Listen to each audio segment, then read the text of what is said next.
Mbak Fitra, apa sebetulnya yang membuat publik ini menurut Anda ya sampai geram dengan suara sirine patwal maupun rotator hingga memunculkan gerakan Stop Totot Wuk kali ini?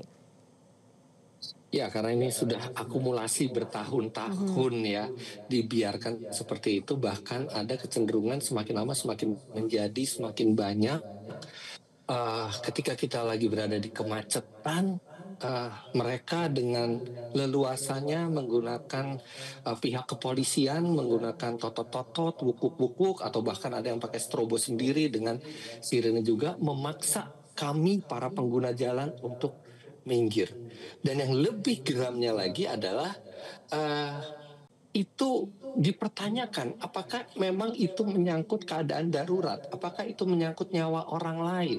Bahkan totot-totot dan wuk-wuk itu juga terjadi di saat weekend, ketika terjadi kemacetan arus balik misalnya setelah liburan weekend, ada totot-totot wuk-wuk juga. Nah, kalau yang ilegal kita tahu polisi sudah menindak sejumlah orang yang ilegal. Mereka tidak punya hak, mereka memasangkan strobo sendiri, mereka warga sipil biasa. Tapi tidak hanya yang ilegal yang membuat geram, bahkan juga yang legal menurut peraturan. Karena kalau kita lihat di Undang-Undang Nomor 22 Tahun 2009 tentang lalu lintas dan angkutan jalan, ada pasal yang bisa dipergunakan agak karet di situ, yaitu yang nomor 7, konvoy atau kendaraan untuk kepentingan tertentu menurut pertimbangan petugas kepolisian negara Republik Indonesia. Nah, ini kan jadi batasannya tidak jelas.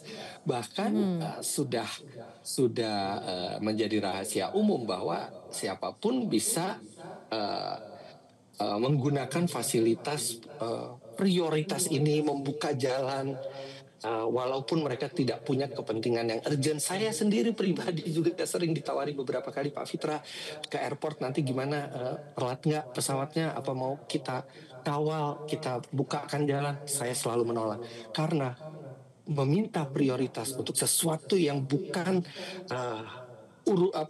kepentingan bersama, sesuatu yang hanya untuk kepentingan pribadi, itu sama saja perilaku koruptif, mengambil hak orang lain yang tidak semestinya. Itulah akumulasi terus-menerus ini yang membuat masyarakat jengkel, dan saya rasa bukan saya apresiasi ke Mensesnek dan Kakor Lantas, tapi saya rasa juga harus ada pembenahan aturan ke depannya supaya memang yang mendapat prioritas di jalan memang yang benar-benar untuk kepentingan bersama, bukan untuk kepentingan pribadi.